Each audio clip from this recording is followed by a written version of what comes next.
संस्कृते संस्कृतिर्ज्ञेया संस्कृते सकला कलाः संस्कृते सकलं ज्ञानं संस्कृते किं न विद्यते। सिय राम मैं सब जग जानी करऊँ प्रणाम जोरि जुग पानी। जैसा कि हमने किरातार्जुनीयम का सामान्य परिचय पिछले वीडियो में प्राप्त कर लिया था, आइए अब हम सीधा किरातार्जुनीयम के प्रथम सर्ग के प्रथम श्लोक की तरफ आगे बढ़ते हैं। किरातार्जुनीयम के प्रथम सर्ग के प्रथम श्लोक में महाकवि भारवी कहते हैं कि श्रियः कुरूणामधिपस्य पालिनीं प्रजा सुवृत्तिं यमयुंक्त वेदितुं सवर्णलिंगी विदितः समाययौ युधिष्ठिरं द्वैतवने वनेचरः। अब सामान्य सा नियम है कि जब भी हम किसी भी श्लोक के अर्थ को समझने के लिए जाते हैं तो सबसे पहले हमारे यहाँ कहा जाता है कि हमें श्लोक में दो चीज़ों को ढूंढ लेना चाहिए। पहला तो क्रियापद और दूसरा उसका कर्ता। तो अब पूरे श्लोक में जब हम ध्यान पूर्वक देखते हैं तो हमें समझ में आता है कि इसमें क्रियापद है समाययौ। समाययौ मतलब आया।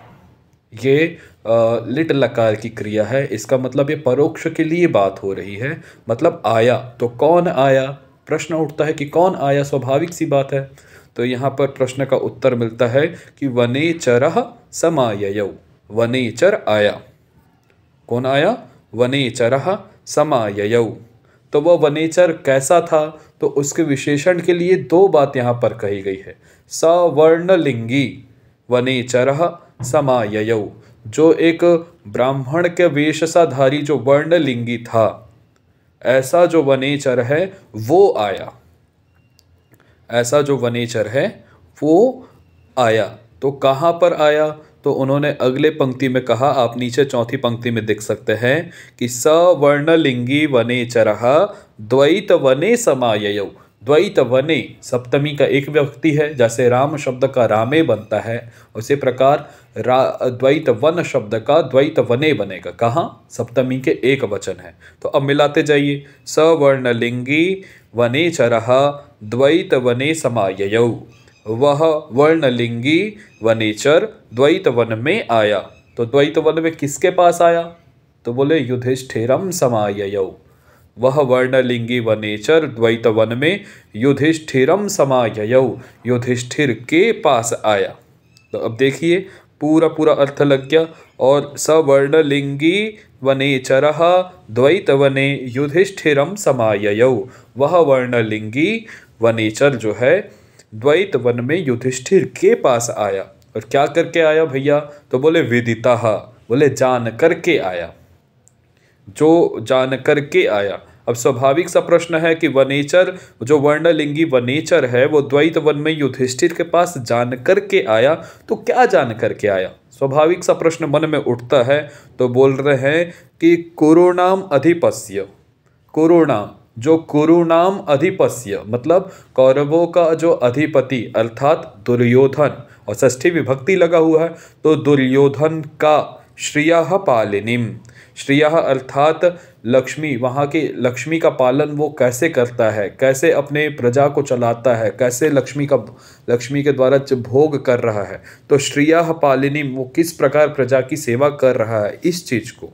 और प्रजासु वृत्तिम, इस चीज को, प्रजाओं की वृत्तियों को जान करके यम युंग वेदितुम अर्थात यम युक्त वेदितुम अर्थात जिस चीज को जानने के लिए युधिष्ठिरम, अब चौथे पंक्ति में आ जाओ, युधिष्ठिरम यम वेदितुम अयुक्तम, युधिष्ठिर ने जिसको, यम अर्थात वनेचरम, युधिष्ठिर ने जिस वनेचर को वेदितुम जानने के लिए, क्या जानने के लिए? तो श्रिय कुरुणाम अधिपस्य श्रियः पालिनीम और प्रजासु वृत्तिम, वो विदितः, जो जानने के लिए जो उसने भेजा था उसको जान करके सवर्णलिंगी, वह जो वनेचर है द्वैत वने वने समाययौ, द्वैत वन में युधिष्ठिर के पास आया। तो अब सीधा सीधा इसका साधारण अर्थ यह हो गया कि यम यम युधिष्ठिरम अयुक्तः, जिसको युधिष्ठिर ने युक्त किया था, किसके लिए?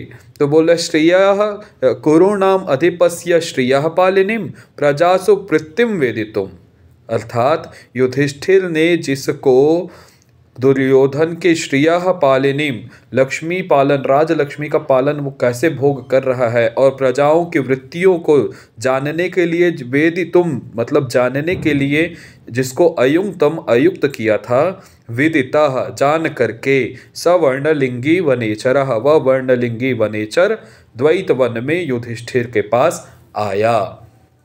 श्रियः कुरूणामधिपस्य पालिनीं प्रजा सुवृत्तिं यमयुङ्क्त वेदितुं सवर्णलिंगे विदितः समाययौ युधिष्ठिरं द्वैतवने वनेचरः।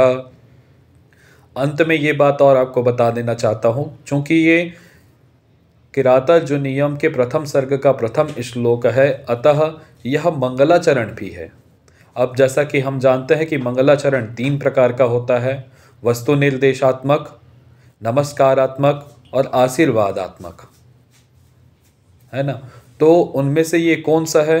तो यहाँ पर हम देखते हैं कि नमस्कार, जहाँ किसी को नमस्कार किया गया हो, जैसे कि वागर्थाविव संप्रक्तौ रघुवंश का जो प्रथम श्लोक है, इसमें पार्वती परमेश्वरौ, पार्वती और परमेश्वर को प्रणाम किया गया है, इसलिए यह नमस्कारात्मक है, नमन किया गया है इसलिए। ठीक उसी प्रकार हम देखते हैं कि आशीर्वादात्मक क्या है, तो यहाँ पर जब आप शाकुंतलम पढ़ते हैं तब या सृष्टि सृष्टुराद्या वहति विधिहुतम या हवीर्यः च होत्री, तो यहाँ पर जो शिव जी हैं उनसे सबका कल्याण हो ऐसा एक प्रार्थना की गई है, तो ये आशीर्वादात्मक है। और जहाँ पर कथा वस्तु का निर्देश कर दिया जाता है कि आगे क्या कथा होने वाली है, तो यह वनेचरः विदितः समाययौ, यह वनेचर के द्वारा आगे होने वाली जितनी भी कथाएं हैं, आगे की कथा वस्तु का निर्देश पहले श्लोक के माध्यम से कर दिया गया है, इसलिए यह वस्तु निर्देशात्मक मंगलाचरण है। और जो श्री शब्द है ये मंगल का वाचक भी होता है, तो उसी का यहाँ पर सबसे पहला शब्द श्रियः है, ये जो मंगल वाचक पद भी कह दिया गया है। धन्यवाद।